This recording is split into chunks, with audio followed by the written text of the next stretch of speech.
Lorsqu'on suit quelqu'un, notre objectif est de conserver le plus d'énergie possible. Dans le meilleur des cas, vous ne devriez jamais freiner, ni donner votre vitesse à l'autre, ni vous relever derrière lui. Un bon truc pour y arriver est de ne pas suivre de trop proche.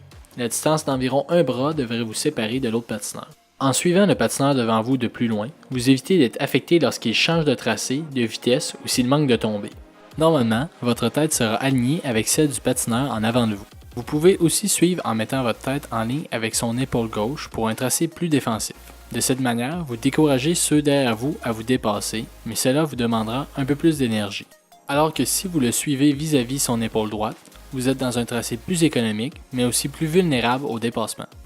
Un des meilleurs trucs pour suivre, c'est de s'adapter à la vitesse de la personne qui est devant nous pour éviter de faire des va-et-vient avec elle. Donc moi, j'aime bien garder la même distance avec la personne qui est devant moi. Maintenant, pour faire un dépassement, vous devez agrandir cet espace qui vous sépare pour ensuite accélérer et avoir plus de vitesse que votre adversaire. Il y a beaucoup de façons de créer cet espace. Par exemple, vous pouvez faire une deep track. Vous pouvez aussi aller plus large en entrée de virage.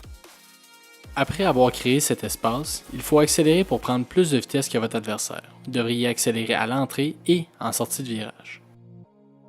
L'espace que vous devez créer dépend de votre capacité d'accélérer et en bout de ligne, vous devriez effectuer le dépassement à partir du 6e bloc, que ce soit à l'extérieur ou à l'intérieur.